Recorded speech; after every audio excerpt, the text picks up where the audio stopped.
Welcome to the Awakening Podcast, where we have truth tellers and not whistleblowers, where we have facts and not conspiracy theories, the podcast with solutions. I'm here with my good friend Chris Ryan of Mindwars, and he can be found on anchor.fm/Mindwars. Hi, Chris. How are you? Good, Ryan, yourself. I'm Thanks for very having good. me back on today. I think at this stage we're getting such a good response, we should do a weekly one. I think at this stage, it could be a good idea definitely to move forward with a giant weekly one from both our shows to join up, because with the amount of information that's coming on into our lives on a daily basis, the corruption worldwide is just unbelievable. So I think we could end up going forward with some sort of a small show, give people a bullet points what's going on around the world, and because some people are clueless to certain countries that are listening to this as to what's going on, and it's very valid to what's going on in today's society. Exactly. And I know that this week it's something that I think every single person on the planet knows what's going on. We're going to talk about the big C. Yeah, the never-ending C word, of course. That's consistently a vein of a part of everybody's life day to day. But we'll talk about a small bit about that today. All right, and yeah, probably a lot of the stuff actually will be all related to it in one way or the other, what's going on. But unfortunately, some people feel it's negative thought. But at this stage, we need to get it out, because people, thankfully, as you know yourself, day by day, especially in the last couple of weeks, I've noticed so many people are actually waking up to what's going on and are making a proper stance of this, worldwide global fascism just continually a pain in our lives every day. It's being carried out in an absolute criminal manner. Exactly. And I think another thing is you can get bombarded with what's going on. And not only are we actually doing a lot of research, but we're surrounded by people. So we've people we trust that will share something with us. And, because we've got friends all over the world, we tend to get information of what is happening in the different countries. And I suppose we'll start with one of them, maybe Slovakia for the start of it. Yeah, we can start with the Slovakian one. It's quite interesting because only last weekend, the Prime Minister over in Slovakia, he actually, the funny part was he said it's voluntary, but what it was on 2.5 million of his population, so not all the population, 2.5 million of the Slovakian population were basically, they had to be mass tested. And even though it was coming under the guise of voluntary, the same guy said a couple of paragraphs later that, it's voluntary, but if you don't get it at the same time, you're not allowed to go to work. Now, the media have done some of this as well, and he's done his own spin, but I've actually been talking through a person, and that's basically been in Slovakia herself on the ground there. And she said the stuff they're actually missing now for some of the media in parts of the world is that if she refused to get that test, which she refused to get the test. So that means now, when you get the test, if you're positive or negative, you get a certificate to say that you've been one of the 2.5 million people that got mass tested last weekend. And if you want to go down to the supermarket to get your groceries or normal daily shopping, you will be refused entry as you go into the store by a security guard unless you have the certificate to prove you can or you can't go in, or you've got this test based. Now, it's not just in the shops either, so you can no longer feed yourself if you don't go by this so-called voluntary test, which is, i.e., it's mandatory in a sense, or you can't go to work. You pretty much can't do that, and you pretty much just stay in your house. So the clever part they're doing is they've done that last weekend. Now they're going to this weekend, they're going to drive the rest of them home, whatever the population left there, they're going to say, right, you need to get tested as well. So a few people that won't have got tested last weekend will be thinking, oh, well, will I get tested because I can't go to the groceries? The child is probably hungry. I can't do this. I can't do that. So maybe I'll kind of get it, but against your sovereign right, against your will to actually get bloody tested. So that's what's going on in Slovakia, but it's not just Slovakia. That's where that's one of the testing grounds, of course, for it. And it's absolute criminality what they're doing to the people over there, that if you refuse like a God-given right to say, no, I don't want any instruments or to be tested for anything that we know doesn't never been proven to exist, that I should get tested. So it's insane what they're doing there. But they're also doing the very same thing in Liverpool here in England at the moment. And I've seen that, yeah. They're bringing in the military even for... They have. And it's the same with Slovakia. They brought in over 2,000 of the military in Slovakia, and some of the military came in from they said they've been seen of US troops on the ground. People on the ground over said they've seen the patches of US troops on there. So whatever US troops were doing in Slovakia, not alone were they there, but some of the Hungarian forces came in as well to basically make sure pretty much that you're rounded up like cattle to make sure you go in and get a test. And the ironic or funny part of it afterwards was that the 2.5 million that got tested, they said, and they announced in their own mainstream narrative, we don't believe that, but what they're saying is 1% tested positive out of 2.5 million people that got tested. Now, I would argue that to say that's 0% that tested positive, because the test they're using does not test for the alleged virus that they're testing for. But if you go to Liverpool at the moment, that only came in yesterday here, is Liverpool is the testing ground in the UK at the moment. And they've rolled in the armed forces, the military, of course, are on the streets as well. And they're seeing basically, Boris here, the Prime Minister, says, this is a great day for people in time to get back their freedoms at a quicker pace. It's voluntary, of course, again, like they say, but yet why are the military coming in the streets trying to enforce this and being surrounded people? So Liverpool is getting tested at the moment. A lot of people are standing up against it because we also, not only did that get rolled out yesterday in Liverpool, but London and the rest of the United Kingdom have been put in lockdown since midnight Wednesday night just gone. So yesterday was the first day of so-called national lockdown in England, and it's only supposed to be for 4 weeks, but we know no, it's not going to be for 4 weeks. That's just to kind of get you in your homes, and it's back to the first increment stage of like you're going to stay a lot longer in your homes. So they said 4 weeks, and it's like when they told us it's going to be 2 weeks in March, and people are still believing it. So we're basically here to tell you today to start waking up, because your rights are being taken away. And the other thing is this test. There's no test that actually tests for the COVID. They can test for influenza. And the scary thing is that I've seen it in a lot of the videos in America where they're basically ramming it up your nose, both nostrils, and the same swab in your throat, so that you're cross-contaminating if there was some infection in your body. But they're actually doing damage by the way they're ramming it up. And a friend of mine had actually checked at the test manufacturer that had it, and it's not meant to go up the nose. So we're in a situation where you have people that are providing, they're swabbing you with these things. And the other thing is, and I don't know if you've seen that some of the countries, they're basically keeping the DNA.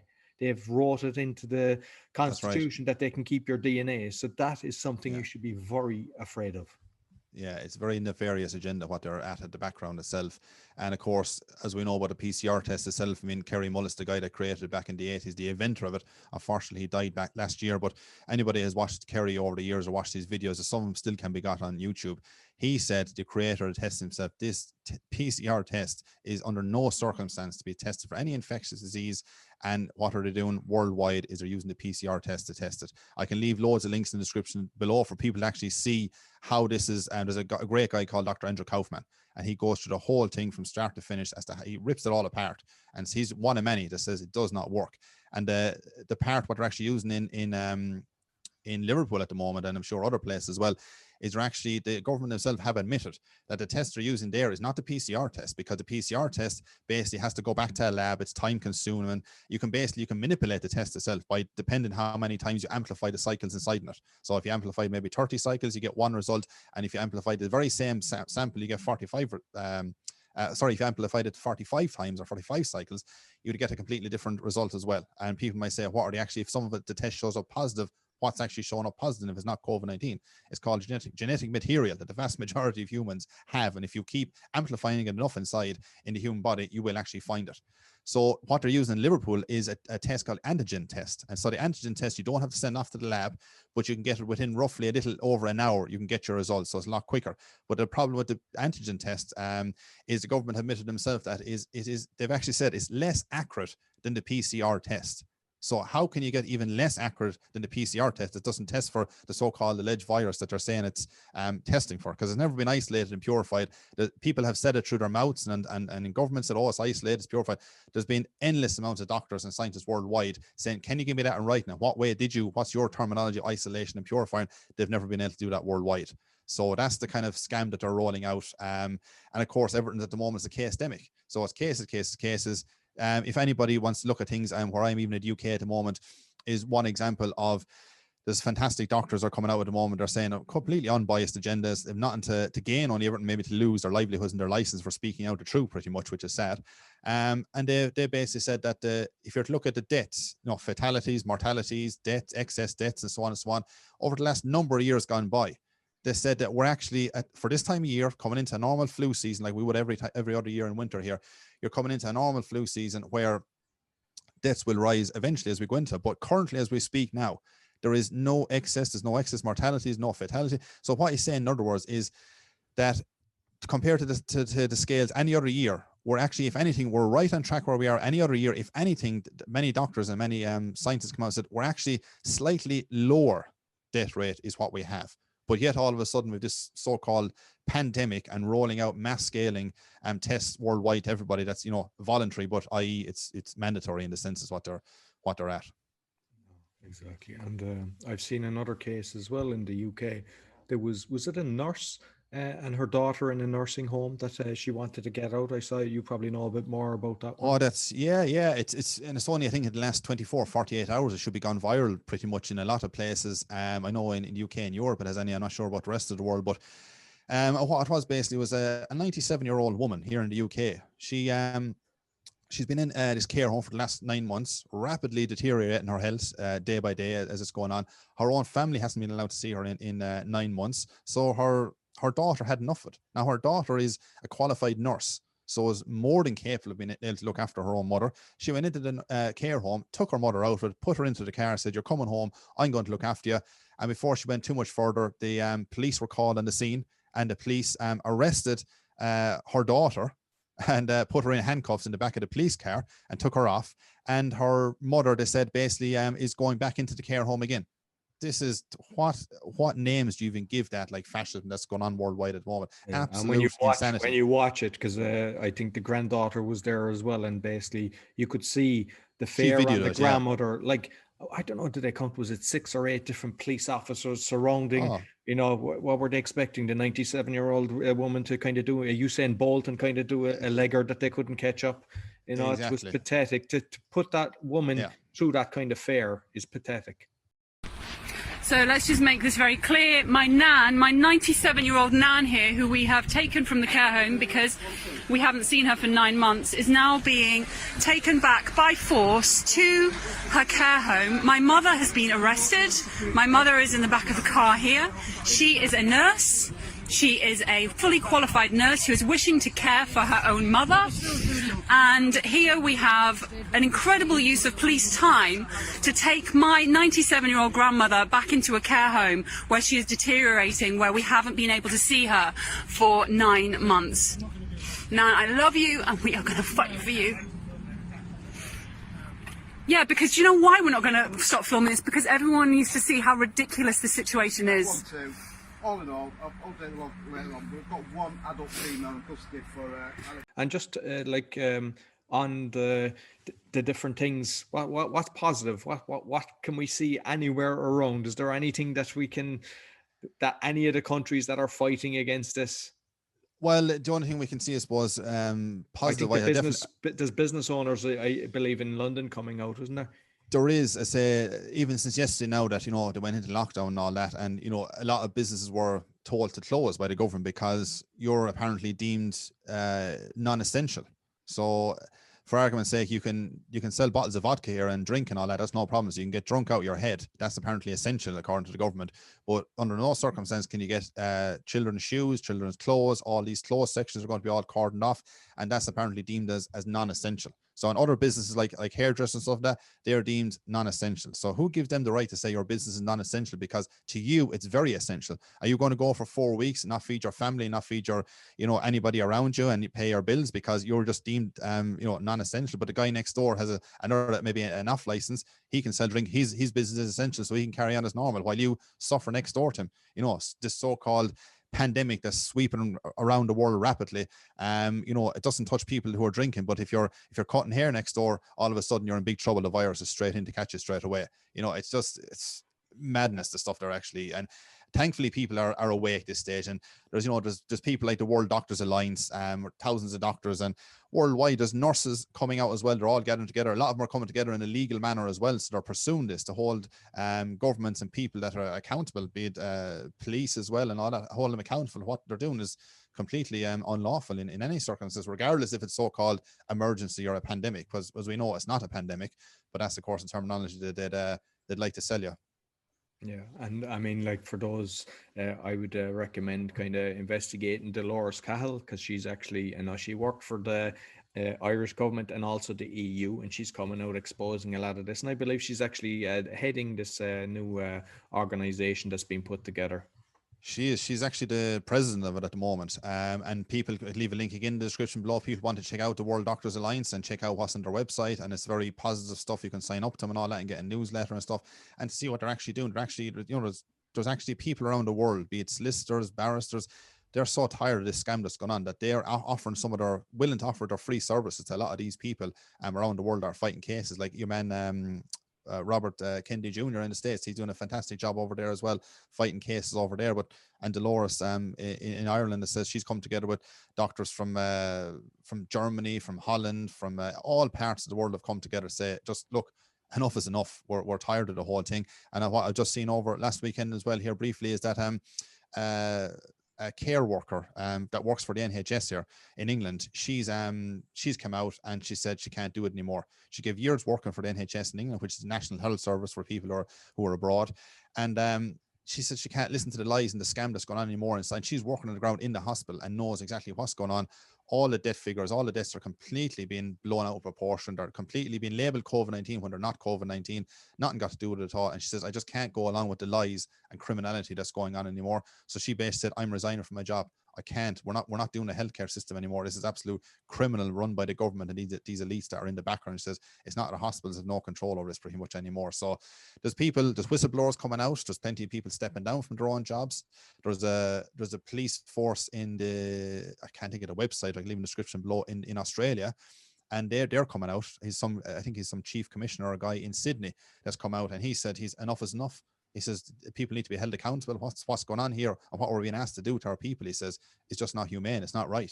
The numbers, the cases, the deaths, nothing adds up, he says. If you ask anybody near on the street, Joe, anybody that's, apparently had or allegedly had COVID-19, the answer will be no every time. So and even though, because I know that there will be some people that will say, oh, I had somebody that died belong to it. You have been told that they died from COVID-19. A lot of the times it's underlying conditions. But the other thing is they're getting incentivized to, one, diagnose, and two, put you on the machine. So sometimes they're actually giving the wrong medication to actually, unfortunately, kill some people just for a financial incentive. And all of them should be facing criminal courts. Exactly, you're 100% right. There's financial incentives behind a lot of this stuff. So if it was a real so-called pandemic or virus killing everybody, would you have to have incentives by governments and organizations over you to help put you basic? Can you say this is such a COVID-19 instead of saying they died of normal pneumonia or so it's COVID-19? Like absolute insanity. But people have to wake up to what's going on. Thankfully, I think the tide is turning. There's a positive light at the end of the tunnel. Day by day, it's turning more and more.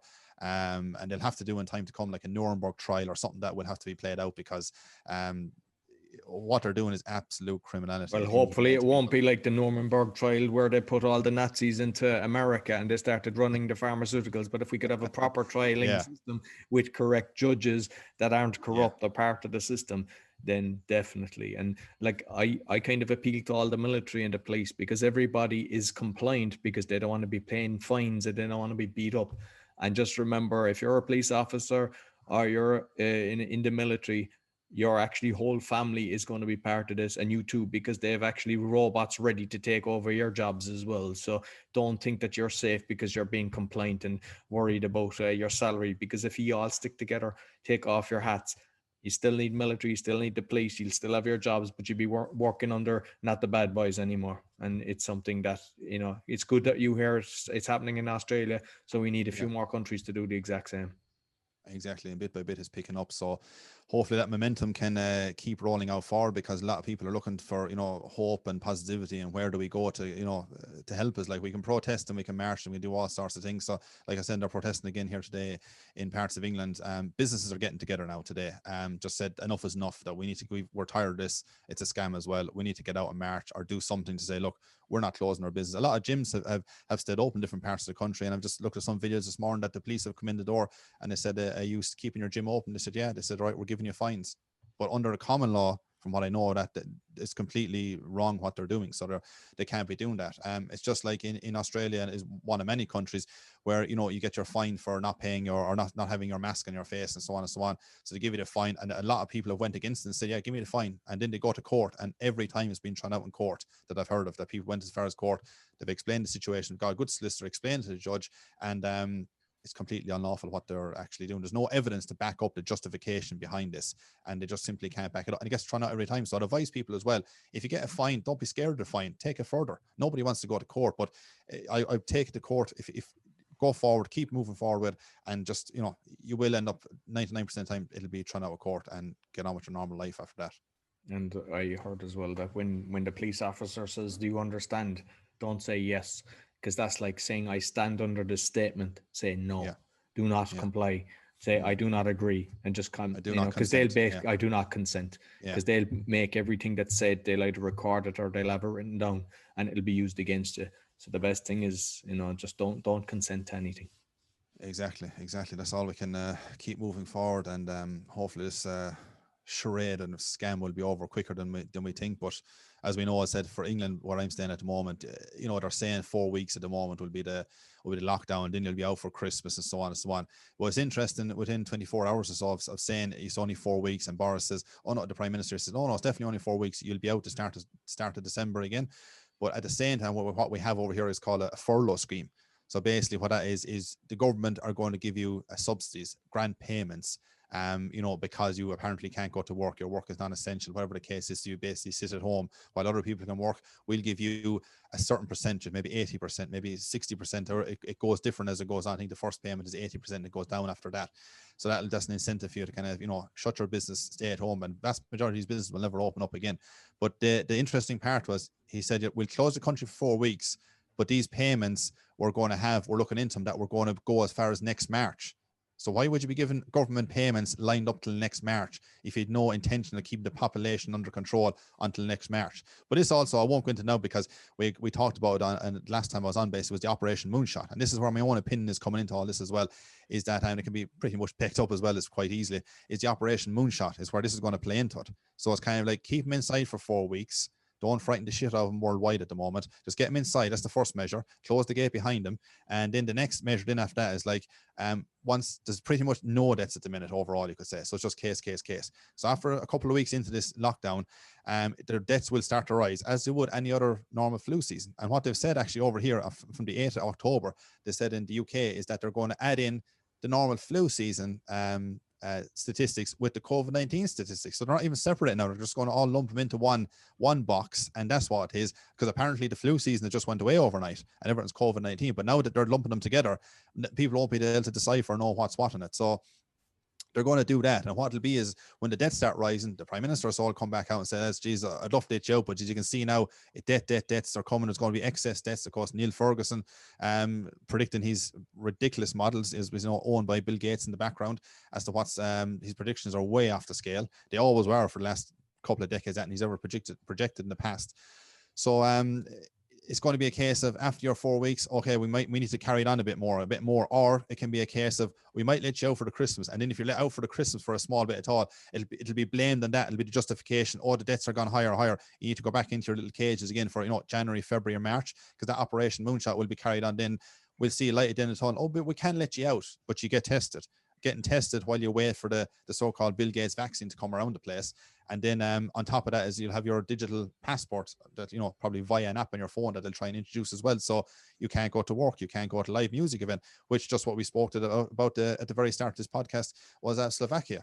Heading down the same route again. You know, it's voluntary, even another thing as well that we haven't discussed, because I know in Canada and I think in New Zealand, like they have, I don't think they call them concentration camps, but I call them concentration camps. Unless you actually comply, they're basically chucking you into a concentration camp. Yeah, I think they have their own wording, like a government quarantine facility or some sugar-coated way they have it like that. But what it is, it's a concentration camp is what it is. I know Jacinda Ardern, the New Zealand Prime Minister, a notorious, horrible woman that she is, she's basically inflicted this on our people recently and brought it out. She's on a Facebook live stream on it. I can leave a link in the description below for people to see it. And what it is, basically, she just said that we're doing mass testing again. It's all about the mass testing on cases, of course. And you need to test. And anybody that tests positive, for argument's sake, will have to go into these concentration camps or government quarantine facilities. So that's that. Otherwise, they have a way of doing it that you can actually, if you refuse the test, you can be put into the into the concentration camp as well. So while you're in there, they offer you a chance of actually taking the test. And if you don't take the test, then you can just stay in there for another 14 days and then another 14 days. So basically, she said it's in your best, and she's smiling as she's telling you this. So it's in your best interest, people of New Zealand, if you end up just taking the test, and once you get the test done, then you might be able to get a bit of your freedom back again. A test that's not testing for the virus itself, as we've just spoke earlier on the show about this. So the whole thing is an absolute scam, and they're enforcing that on their own population, that unless you get tested, they've separated families at the moment in these quarantine facilities somewhere around different parts of New Zealand. Unless you comply to the fascism, you're not being let out again, because you won't get a test. And they're doing that, like they've set up a long time ago, good few years back, they set up FEMA camps in the United States. Yes. They're setting up camps in Canada. They're setting up camps all over the place. Why are all these camps being rolled out at the minute, of course? So there's a nefarious agenda as to what's going on. And I'd like to reiterate to people it's absolutely never was anything got to do with your health. It's all about control, and people just should look up the World Economic Forum and places like that to see where we're being taken into with Agenda 21, and all these things are being rolled out day by day. So that's the situation with those at the moment. I know it's kind of doom and gloom, and sometimes it can get you, but I saw something nice this week that somebody was saying, I think around, the way some houses, they say, you can have 4, 5 people, 6 people, but for a funeral you're allowed up to 30. So somebody said, I'm going to have a funeral for the turkey so that they can have their full family together. So sometimes use the law against them, and just and you can, and there's actually briefly, just to add to that note, there's a guy here in the UK, he's got some little loophole on this. I don't know if it's gone viral, but he's on a loophole in the system that he paid £6. He registered this business for £6 because apparently there's some loophole in the system that you can have for a party. You can't have in your household, but if it was a work party related, you can have apparently a lot more people than you want. Tens of people, there's no problem at all. So he's registered this for £6, that he's his own company now. So at Christmas, he can invite all of his family around and say it's all work related in the house. And that's what we got to do. So there's connections and loopholes that way. People want to look into that stuff as well. There's ways around these things. All right. Exactly. Yeah. Or the other thing is simply do not comply. Just do not comply. Exactly. Get on with your normal life. Say no. And with this tyranny that's going on, and we'll just stay moving forward and forget them. Let them get on whatever they're getting on. We just get on with our normal lives and just don't give them any attention. No, absolutely. And what you can do, if you found this of benefit, share it with your friends, pass it around, because the more people that are aware, knowledge is power. And that's how we can actually make change to the world, by actually being, awake instead of just complying. Listen, Chris, we'll get on again next week. We'll keep people up to date with what's going on. It's been, incredible as always. So same as right. Yeah, will do. We'll chat you next week. So you'll find all our episodes on awakeningpodcast.org, and you'll also find Chris's on the anchor.fm/Mindwars. Both the descriptions will be, the links will be in the description below. Until next week, take care.